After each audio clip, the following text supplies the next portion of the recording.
Hello everyone, ఇలాంటి videos మీకు ముందుగా కావాలి అనుకుంటే మా ఛానల్ని సబ్స్క్రైబ్ చేసుకొని పక్కనే ఉన్న బెల్ ఐకాన్ని క్లిక్ చేయండి. అప్కమింగ్ రివ్యూలోకి వెళ్ళిపోదాం. ఎపిసోడ్ స్టార్ట్ అవ్వగానే మహేంద్ర, వసుధార, అనుపమ ఇంటికి రీచ్ అవుతారు. మహేంద్ర చాలా కోపంగా ఉంటారు. అప్పుడే అనుపమ, మహేంద్ర ఏంటి నువ్వు చేస్తుంది అని అడుగుతారు.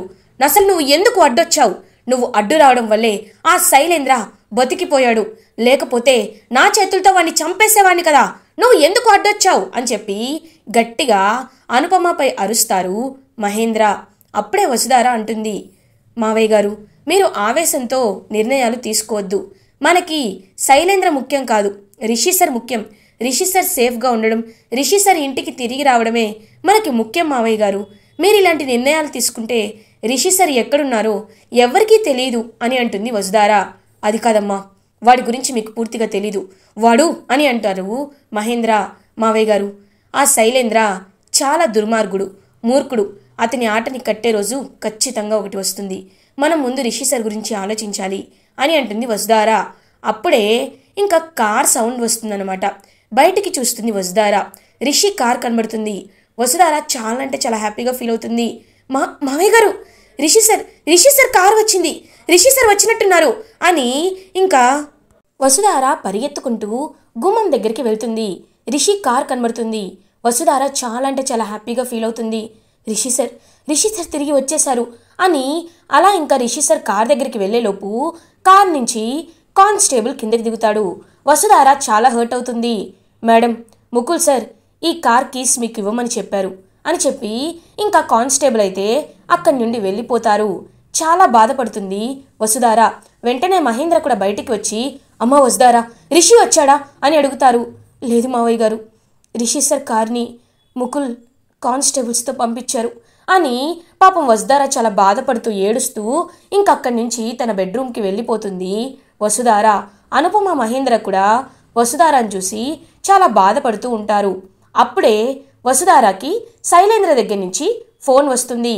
హలో వసుధార, ఏంటి ఇంటికి కారు వచ్చిందా? కార్ సేఫ్గానే వస్తుంది. రిషి కూడా అంతే సేఫ్గా రావాలంటే చెప్పా కదా, ఎండి పదవిని నాకు అప్పచెప్పాలి. లేకపోతే ఏం జరుగుతుందో తెలుసా? రిషి రాడు, రిషి శవం వస్తుంది అని అంటారు శైలేంద్ర. ఏయ్, నిన్ను మావయ్య గారి దగ్గర నుండి నేను కాపాడాను. ఒకవేళ రిషి సార్కి ఏదైనా జరిగితే నిన్ను చంపకుండా వదిలిపెట్టను అని కోపంగా అరుస్తుంది వసుధార. వసుధార, నువ్వు చంపేస్తానంటావంతే, కానీ నేను నిజంగా ఆ పని చేసి చూపిస్తాను. నీకు ఆల్రెడీ తెలుసు కదా, నిర్ణయం త్వరగా తీసుకో, నీ చేతుల్లోనే ఉంది. ఎండి పదవి నాకు ఇస్తే రిషి వెంటనే ఇంటికి వస్తాడు అని కాల్ కట్ చేస్తాడు శైలేంద్ర. రిషి ఎక్కడున్నాడో నాకు కూడా తెలీదు. ఈ రౌడీ వెధవలు ఫోన్ లిఫ్ట్ చేయటం లేదు. కానీ ఇలాగే వసుధారని భయపెట్టాలి. భయపెడితేనే నా మాట వింటుంది. ఖచ్చితంగా ఎండి పదవిని నాకు ఇస్తుంది అని హ్యాపీగా ఫీల్ అవుతాడు శైలేంద్ర. అప్పుడే కరెక్ట్గా ఫణీంద్ర శైలేంద్ర రూమ్కి వస్తారు. వెంటనే శైలేంద్ర ఒక్కసారిగా షాక్ అయిపోతాడు. డాడ్ అని అంటారు. ఏంటి శైలేంద్ర, ఎవరితో మాట్లాడుతున్నావు అని అడుగుతారు ఫణీంద్ర.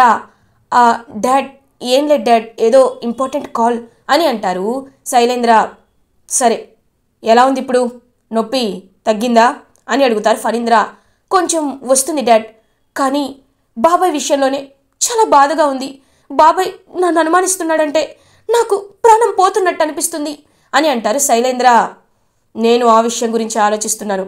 నువ్వు ఎక్కువ టెన్షన్ పడద్దు, రెస్ట్ తీసుకో, మిగతాది నేను చూసుకుంటాను అని ఫణీంద్ర అక్కడి నుంచి బయటికి వచ్చేస్తారు. దేవయాని అప్పుడే ఎదురవుతుంది.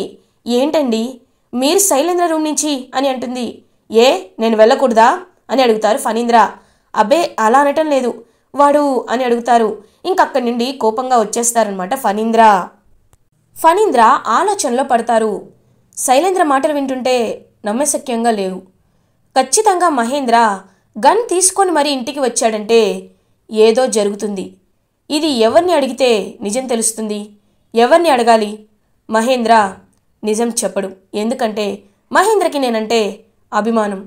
ఎవరిని అడిగి నేను నిజాన్ని తెలుసుకోవాలి?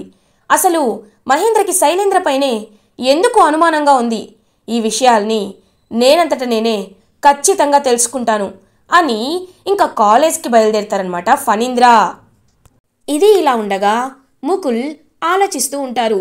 ఈ కేస్ ఎలా ఎలా డీకోడ్ చేయాలి అని చెప్పి అలా ఇంకా ఆలోచిస్తూ ఉంటాడనమాట ముకుల్. ఈ వాయిస్ ఖచ్చితంగా శైలేంద్రదే, అందులో నో డౌట్. వాడు చాలా పెద్ద క్రిమినల్లా ఉన్నాడు. కానీ ఈ విషయాన్ని సాక్ష్యాలతో సహా నిరూపించాలి. ఎలా నిరూపించాలి, ఎలా అని ఆలోచిస్తూ ఉంటాడనమాట. అప్పుడే ఇంకా ముకుల్ అయితే మళ్ళీ ఆ వాయిస్ రికార్డ్ని వినడం స్టార్ట్ చేస్తాడనమాట. ఇంకా వాయిస్ రికార్డ్ వింటూ ఉంటే ముకుల్కి ఒక ఆలోచన వస్తుంది. ఆవిడ చనిపోయిందా లేదా, ఇద్దరిని చంపేయాలి, ఆవిడ చనిపోయింది, వాడు ఎలా ఉన్నాడని చెప్పి రిషిని ఎక్కువ టార్గెట్ చేసినట్టు ఇంకా ఆ వాయిస్ రికార్డ్లో ఉంటుంది కదా. సో అది గమనిస్తారు ముకుల్. అంటే ముందు రిషిని చంపడానికే ప్లాన్ వేసి ఉండాలి. జగతి మేడం అక్కడికి రావడం వల్ల రిషికి తగలాల్సిన బుల్లెట్ జగతి మేడంకి తగిలింది. రిషి సార్ పైనే అటాక్ జరిగింది. ఇది ఒక్కసారా లేకపోతే చాలాసార్లు అటాక్ జరిగిందా, వీటిని ఖచ్చితంగా తెలుసుకోవాలి అని ఇంకా ముకులైతే కాలేజ్కి బయలుదేరుతాడు. అప్పుడే ఇంకా కాలేజ్లో ఫణీంద్ర ఎంటర్ అవుతారనమాట. ఫణీంద్ర ఇంకా మొత్తం చూస్తూ ఉంటారు. ఫణీంద్ర తన క్యాబిన్లో కూర్చొని ఆలోచిస్తూ ఉంటారు. శైలేంద్ర ఏ కోణంలో చూసినా తప్పు చేశాడని ఒక్క సాక్ష్యాధారం కూడా లేదు. కానీ శైలేంద్రని ఎందుకు అనుమానిస్తున్నాడు, శైలేంద్రకి ఎండి పదవంటే అని చెప్పి ఆలోచిస్తూ ఉంటారు ఫణీంద్ర. అప్పుడే ముకుల్ ఫణీంద్ర దగ్గరికి వస్తారు. ఎక్స్క్యూజ్ మీ సార్ అని అడుగుతారు. ప్లీజ్ రండి ముకుల్ అని అంటారు ఫణీంద్ర. వసుధారా మేడం రాలేదా సార్ అని అడుగుతారు. లేదు. చెప్పండి మీకు ఏ హెల్ప్ కావాలి అని అడుగుతాడు ఫణీంద్ర. ఏం లేదు సార్, రిషి సార్పై ఎప్పటి నుండి ఇలాంటి అటాక్స్ స్టార్ట్ అయ్యాయంటే ఆ రోజు ధరణి మేడం చెప్పారు. శైలేంద్ర ఎప్పటి నుండి అయితే ఇక్కడ అడుగు పెట్టాడో అప్పటి నుండే అటాక్స్ స్టార్ట్ అయినాయని తను చెప్పింది. ఆ రోజు అందరూ టేక్ ఇట్ ఈజీగా తీసుకున్నారు. కానీ ఇప్పుడు నాకు అదే నిజం అనిపిస్తుంది. ఎందుకంటే నేను బ్యాక్గ్రౌండ్ అంతా చాలా డీప్గా అనాలిసిస్ చేశాను. ఎప్పుడైతే శైలేంద్ర రాకముందు ఎంఎస్ఆర్ గారు మీ కాలేజ్ని ఆక్యుపై చేసుకోవాలి అనుకున్నాడు. కానీ తనని తిరిగి పంపించేశారు జగతి మేడం. తర్వాత శైలేంద్ర భూషణ్ గారు ఫారెన్ నుంచి ఇండియాలోకి అడుగుపెట్టారు.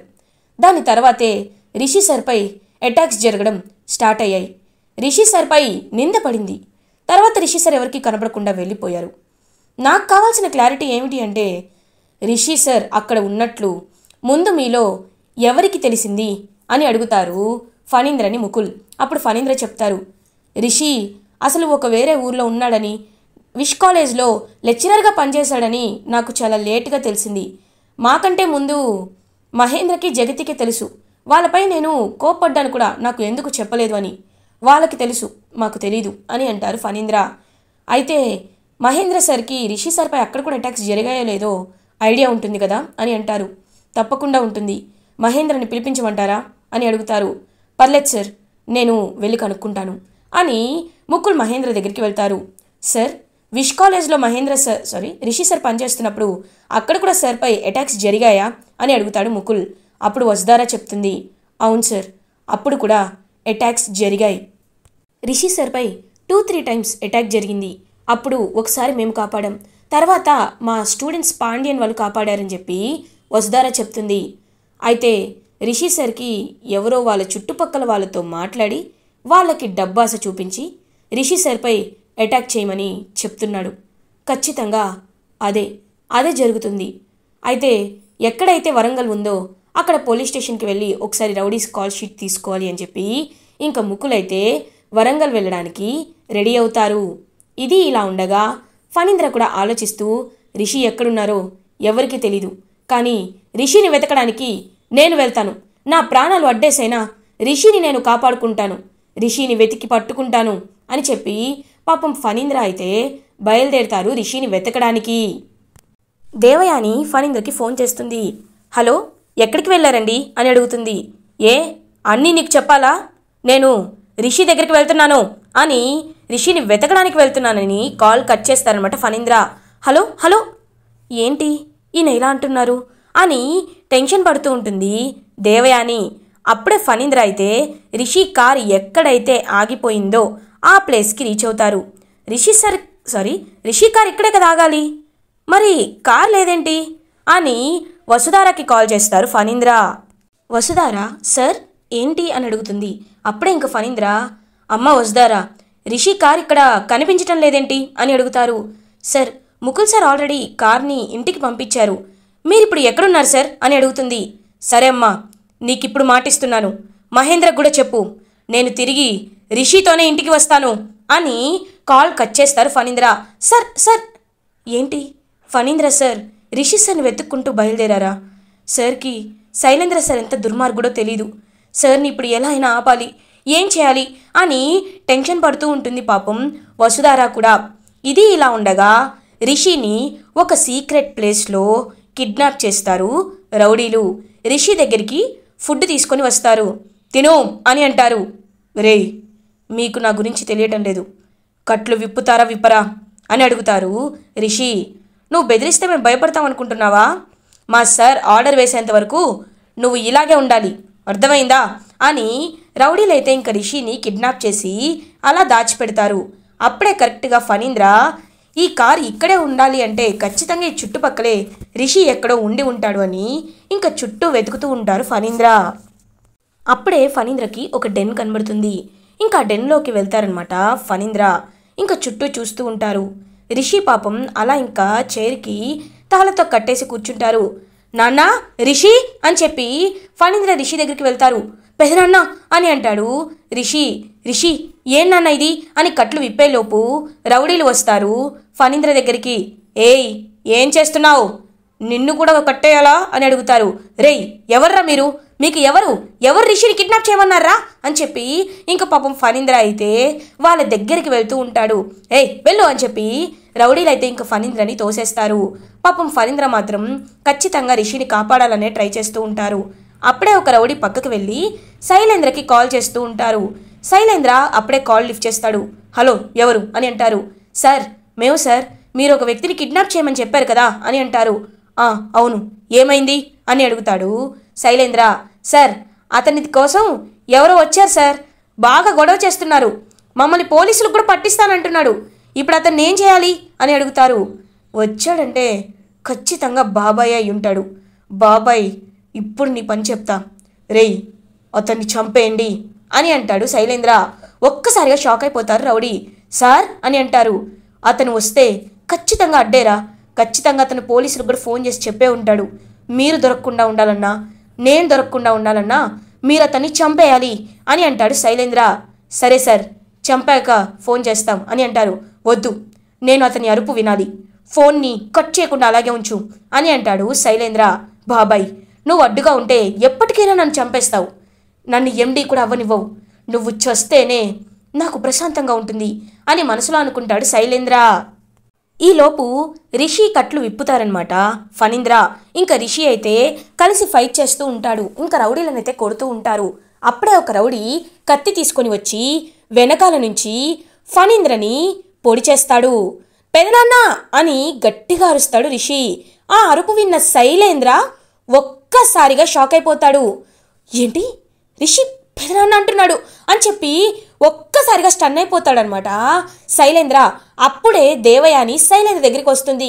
నాన్న శైలేంద్ర, నీకు ఒక విషయం చెప్పాలి నాన్న, మీ నాన్న రిషిని వెతుక్కుంటూ వెళ్ళారు, రిషి దొరికితేనే ఇంటికి వస్తానని చెప్పాడు అని అంటారు.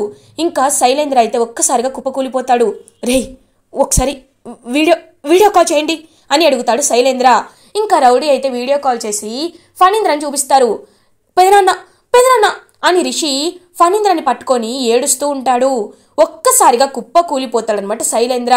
డాడీ అని చెప్పి గట్టిగా అరుస్తాడు శైలేంద్ర. నాన్న, శైలేంద్ర ఏమైంది నాన్న, ఏమైంది అని అడుగుతూ ఉంటుంది దేవయాని. మామ్, డాడ్ అని ఏడుస్తూ ఉంటాడు శైలేంద్ర. అప్పుడే ఇంకో ఫోన్లో, సార్ అతను ఇంకా చావలేదు, ఇంకొకసారి పొడవమంటారా అని అంటారు. రేయ్ వద్దురా, అక్కడి నుండి తప్పించుకోండి అని అంటాడు శైలేంద్ర. ఇంకా రౌడీలైతే పారిపోతారు. పాపం రిషినే ఫణీంద్రని భుజాన వేసుకొని మరి ఇంకా అలా పరిగెడుతూ హాస్పిటల్ దగ్గరలో ఏదైనా ఉందా అని చెప్పి అటు ఇటు చూస్తూ ఉంటాడు రిషి. కానీ ఎక్కడ హాస్పిటల్ కనబడదు. పెదనాన్న, మీకేం కాదు పెదనాన్న, నేను మిమ్మల్ని కాపాడుకుంటాను పెదనాన్న అని చెప్పి రిషి చాలా అంటే చాలా ఎమోషనల్గా ఇంకా పాపం ఇంకా మొత్తం చుట్టూ హాస్పిటల్ ఉందేమో అని చెప్పి చూస్తూ ఉంటాడు రిషి. అప్పుడే కరెక్ట్గా ఇంకా కొంతమంది అయితే అక్కడికి వస్తారు. రిషిని చూస్తారు. రిషిని చూసి, సార్ మీరు రిషి సార్ కదా అని అడుగుతారు. అవును, నేను రిషినే, మీరు నాకు హెల్ప్ చేయాలి, మీరు ఎలా అయినా అని చెప్పి పాపం రిషి వాళ్ళని ఇంకా బ్రతిమలాడుతూ ఉంటాడు. ఇంకా పాపం ఆ స్టూడెంట్సే ఏం చేస్తారంటే ఒక వెహికల్ని హైర్ చేసి మరి రిషిని అయితే ఇంకా వెహికల్లోకి హాస్పిటల్కి తీసుకువెళ్తారు. రిషిని, ఫణీంద్రని. స్టూడెంట్స్ హెల్ప్ వల్ల రిషి అయితే త్వరగా హాస్పిటల్కి రీచ్ అవుతాడు. అలా ఇంకా ఫణీంద్రకి ట్రీట్మెంట్ జరుగుతూ ఉంటుంది. అప్పుడే ఇంకా విషయం తెలుసుకున్న మహేంద్ర, వసుధార కూడా ఒక్కసారిగా షాక్ అయిపోతారు. మహేంద్ర, వసుధార, శైలేంద్ర, దేవయాని, ధరణి అందరూ హాస్పిటల్కి రీచ్ అవుతారు. వసుధార పాపం చాలా అంటే చాలా బాధపడుతుంది. సార్ మీకేం కాలేదు కదా అని అడుగుతుంది. నాకేం కాలేదు వసుధార, కానీ పెదనాన్న నన్ను కాపాడడానికి వచ్చి అని బాధపడుతూ ఉంటాడు రిషి. అప్పుడే ముకుల్ కూడా ఇంకా హాస్పిటల్కి రీచ్ అవుతారు. ఫణీంద్ర గారిపై కూడా అటాక్ జరిగింది. సార్ మిమ్మల్ని అసలు కిడ్నాప్ చేసింది ఎవరు అని అడుగుతారు. నాకు కూడా తెలీదు, వాళ్ళు ఎవరో నిజంగా నాకు తెలియటం లేదు, కానీ పెదనాన్నకి అని చెప్పి పాపం రిషి చాలా అంటే చాలా బాధపడుతూ ఉంటారు. ఖచ్చితంగా మీ ఫ్యామిలీపై అటాక్స్ జరుగుతున్నాయి, వీటి వెనకాల ఎవరున్నారో ఖచ్చితంగా నేను తెలుసుకుంటాను అని అంటారు ముకుల్.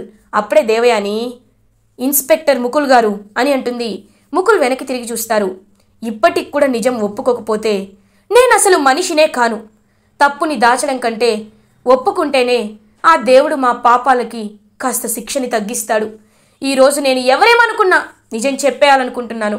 జగతిని చంపింది ఎవరో కాదు, మా కొడుకు శైలేంద్రనే అని అంటుంది దేవయాని. మోమ్ అని అంటాడు శైలేంద్ర. ఆపు, మీ నాన్నని కూడా పొట్టన పెట్టుకోవాలనుకున్నావు శైలేంద్ర, నువ్వు పొట్టన పెట్టుకోవాలనుకున్నావు. ఎండి పదవి కంటే మీ నాన్న ఎక్కువ కాదా నీకు? నాకు మాత్రం ఎవరికంటే అయినా నా భర్తే నాకు ఎక్కువ. ఇప్పటికీ నేను తప్పు ఒప్పుకోకపోతే నేను మనిషినే కాను. ముకుల్ గారు, నిజం నేను చెప్తున్నాను. వాళ్ళ అటాక్ జరిగిన దానికి కారణం నా కొడుకు శైలేంద్రనే. మా ఆయనని చంపేయమని చెప్పింది కూడా వాడే.